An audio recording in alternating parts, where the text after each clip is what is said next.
আসসালামু আলাইকুম। সময় কি কখনো থমকে যেতে পারে? বিজ্ঞানের ভাষায় একে বলা হয় টাইম ট্রাভেল। কিন্তু আজ থেকে ২০০০ বছর আগে মহান আল্লাহ এমন এক অলৌকিক ঘটনা ঘটিয়েছিলেন যা বর্তমানের বিজ্ঞানকেও হার মানায়। এমন এক গুহা যেখানে ৭ জন মানুষ ৩০০ বছর ধরে সময়কে জয় করেছিলেন। আপনি কি আজ কোনো কঠিন পরিস্থিতির মধ্য দিয়ে যাচ্ছেন? তবে আজকের এই ৭টি মিনিট আপনার জন্য, কারণ আপনি আজ জানতে চলেছেন যখন পুরো পৃথিবী আপনার বিরুদ্ধে দাঁড়ায়, তখন স্বয়ং আসমানের মালিক কিভাবে আপনার ঢাল হয়ে দাঁড়ান।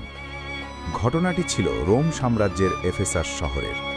অত্যাচারী সম্রাট দাকিয়ানোস তখন ক্ষমতায়। সে ছিল মূর্তি পূজারী এবং নিজেকে খোদা দাবি করত। সেই সময় রাজ্যের ৭ জন উচ্চপদস্থ যুবক, যাদের জীবন ছিল বিলাসিতায় ঘেরা, তারা এক আল্লাহর ওপর ঈমান আনেন।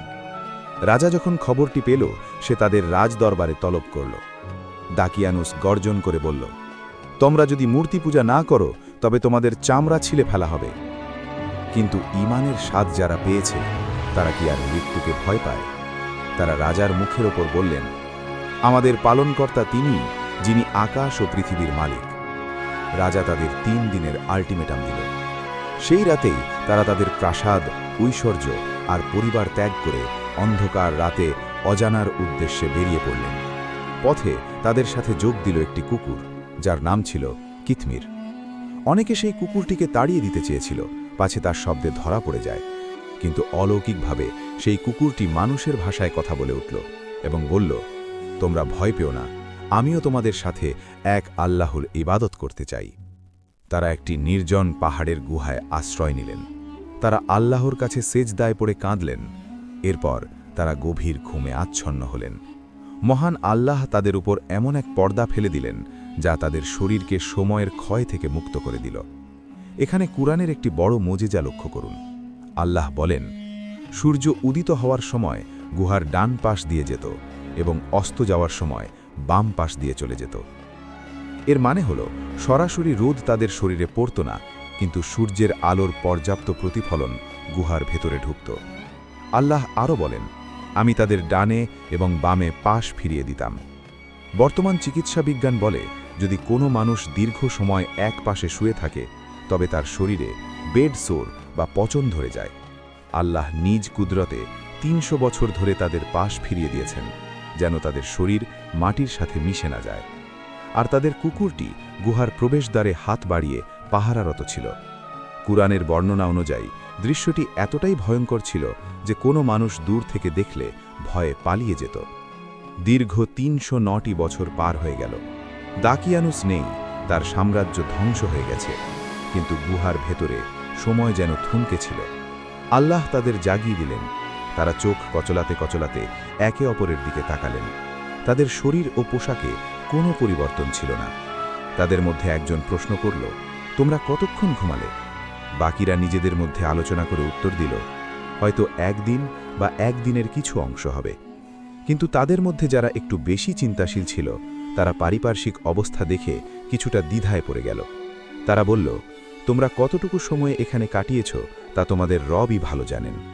এরপর তারা দীর্ঘ তর্কে না জড়িয়ে নিজেদের বাস্তব সমস্যার দিকে নজর দিলেন, কারণ ৩০০ বছর পর তাদের প্রচণ্ড খিদে পেয়েছিল।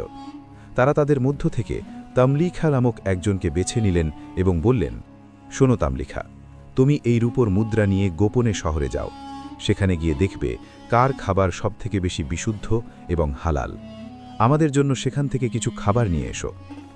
কিন্তু খুব সাবধান, নিজেকে খুব গোপন রাখবে এবং কেউ যেন তোমার পরিচয় না পায়, কারণ দাকিয়ানুসের লোকেরা যদি আমাদের খবর পায় তাহলে তারা আমাদের পাথর ছুঁড়ে মারবে অথবা আমাদের আবার মূর্তি পূজায় বাধ্য করবে।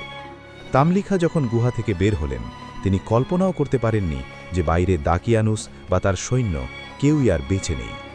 তিনি যখন শহরের গেটে পৌঁছলেন, তিনি দেখলেন মানুষের মুখে মূর্তির বদলে এখন এক আল্লাহর নাম। তিনি অবাক হয়ে ভাবলেন, আমি কি মাত্র এক বেলায় কোনো অন্য জগতে চলে এলাম? এরপর শুরু হলো সেই ঐতিহাসিক মুদ্রা রহস্য।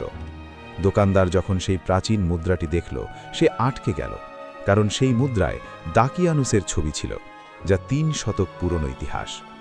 তামলিখা যখন রুটি কিনতে গেলেন তিনি দেখলেন মানুষের মুখে আল্লাহর নামে শুরু করছি এই শব্দগুলো।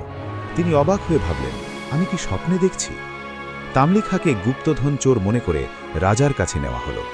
বর্তমান রাজা ছিলেন একজন সৎ মুমিন। তিনি তামলিখার কথা শুনে বুঝতে পারলেন এই সেই যুবকদের একজন যাদের জন্য ৩০০ বছর ধরে শহরবাসী দোয়া করে আসছিল। রাজা এবং প্রজারা মিলে পাহাড়ের দিকে ছুটলেন এই জীবন্ত মোজেজা দেখার জন্য। যুবকরা যখন রাজাকে দেখলেন এবং বুঝতে পারলেন তারা ৩০০ বছর ধরে ঘুমিয়েছেন, তাদের চোখ অশ্রুতে ভিজে গেল। তারা একে অপরকে আলিঙ্গন করলেন এবং বললেন, আমাদের মিশন শেষ, আল্লাহ আমাদের মাধ্যমে পুনরুত্থানের প্রমাণ দেখালেন। কিছুক্ষণ পরেই তারা আবার শুয়ে পড়লেন এবং আল্লাহ তাদের আত্মা চিরকালের জন্য কবজ করে নিলেন। রাজা সেই গুহার মুখে একটি মসজিদ নির্মাণ করলেন যাতে মানুষ চিরকাল এই ঈমানী লড়াইয়ের কথা মনে রাখে। বন্ধুরা, আসহাবে কাহফের এই কাহিনী কেবল একটি গল্প নয়, এটি আমাদের মনে করিয়ে দেয় যে সময়, প্রকৃতি আর পদার্থবিজ্ঞান সব কিছুই আল্লাহর হুকুমের গোলাম। আপনি যদি আল্লাহর জন্য কিছু ত্যাগ করেন, তবে আল্লাহ আপনাকে এমন সম্মান দেবেন যা হাজার বছর ধরে মানুষ মনে রাখবে। আল্লাহ আমাদের সবাইকে সঠিক পথে চলার তৌফিক দিন। আমিন।